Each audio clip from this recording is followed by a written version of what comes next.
Assalamualaikum warahmatullahi wabarakatuh. Perkenalkan, nama saya Ali WSD, NIM 2107386. Pada video kali ini saya akan menjelaskan keseluruhan materi mata kuliah sistem perpindahan tenaga, mulai dari kopling pertemuan pertama sampai ke pertemuan 16 dekat set. Sekian, terima kasih. Assalamualaikum warahmatullahi wabarakatuh. Pada video kali ini saya akan menjelaskan mengenai kopling. Cara kerja kopling adalah untuk menghubungkan tenaga dari kopling menuju transmisi.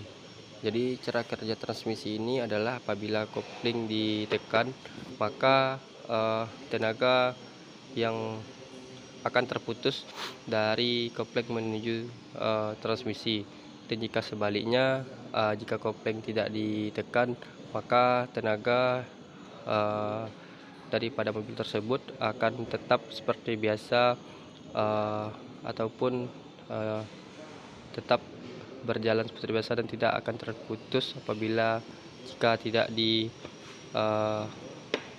ataupun ditekan pada bagian pedal kopling. Assalamualaikum warahmatullahi wabarakatuh. Pada video kali ini saya akan melanjutkan pada transmisi manual 4 speed.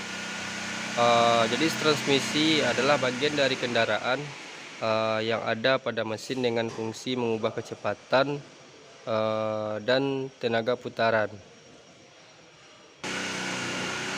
Dari fungsi yang pertama dari transmisi yaitu meneruskan tenaga yang dihasilkan mesin dari kopling ke poros propeller. Selanjutnya fungsi yang kedua yaitu menciptakan momen yang dihasilkan mesin menyesuaikan kebutuhan baik itu dari segi beban ataupun kondisi jalan. Yang ketiga dari fungsi transmisi yaitu membuat kendaraan dengan roda 4 atau lebih dapat berjalan mundur. Selanjutnya fungsi yang kelima memungkinkan kendaraan berada di posisi berhenti meskipun mesin dalam keadaan menyala. Selanjutnya yaitunya sistem transmisi atau transaxle. Bagian dari kendaraan yang ada pada mesin dengan fungsi mengubah kecepatan dan tenaga putar. Sistem akan bekerja memindahkan tenaga yang dihasilkan oleh mesin ke diferensial. Adapun beberapa macam fungsi dari transaxle atau transmisi ini, yang pertama yaitu meneruskan tenaga yang dihasilkan mesin dari kopling menuju ke poros propeller. Dua, menciptakan momen yang dihasilkan mesin menyesuaikan kebutuhan baik itu dari segi beban ataupun kondisi jalan. Terus yang ketiga adalah membuat kendaraan dengan roda 4 atau lebih dapat berjalan mundur. Selanjutnya fungsi yang keempat memungkinkan kendaraan berada di posisi berhenti meskipun mesin dalam keadaan menyala. Selanjutnya adalah transmisi otomatis. Transmisi otomatis sebagai jenis transmisi dengan gigi-gigi yang bisa melakukan perpindahan sendiri atau otomatis berdasarkan pada beban mesin yang berasal dari besarannya tekanan atau gas pedal dan kecepatan kendaraan sendiri.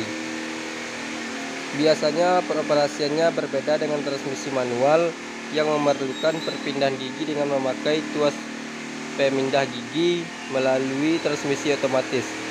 Gigi-gigi bisa berpindah dengan sendirinya untuk menyesuaikan kondisi jalan dan jumlah muatan yang beragam. Transmisi otomatis ini memang berbeda dengan transmisi manual.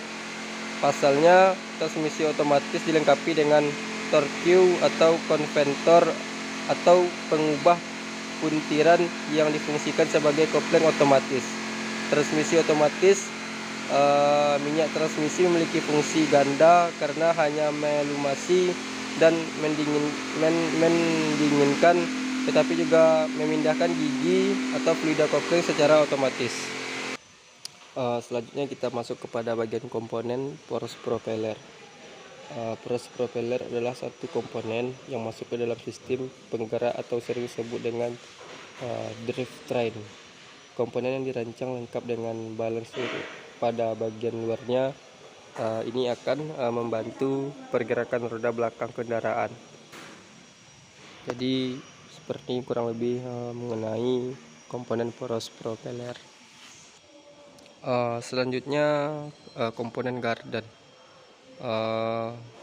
Gardan merupakan komponen yang terletak pada bagian bawah mobil, baik itu di roda depan maupun di roda belakang. Fungsi utama dari gardan ini ataupun gardan diferensial yaitu membagi putaran yang berasal dari transmisi ke roda kiri dan kanan yang disesuaikan dengan kondisi kendaraan. Selanjutnya kita masuk kepada komponen reel axle atau as roda. Reel axle berfungsi untuk menyangga roda-roda bagian belakang kendaraan terhadap beban dan meneruskan momen gerak yang berasal dari mesin roda-roda. Selanjutnya transmisi 5 speed merupakan komponen sistem perpindahan tenaga yang memiliki fungsi untuk merubah ratio roda giginya sesuai dengan keperluan, baik itu untuk kecepatan ataupun untuk menambah tenaga. Pada transmisi 5 speed ini cara kerjanya antara lain adalah pada posisi netral. Pada posisi netral, tenaga putar dari poros engkol yang masuk ke input transmisi tidak akan diteruskan ke output transmisi, karena pada saat posisi netral, sinkromes dalam keadaan tidak terhubung atau pada posisi bebas.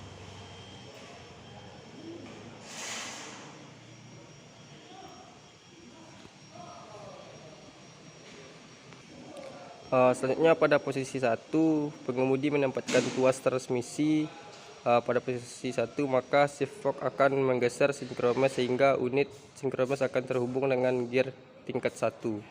Sedangkan pada tingkat 2 yaitu posisi kedua, maka shift fork akan menggeser sinkromes sehingga unit sinkromes akan terhubung dengan gear tingkat 2.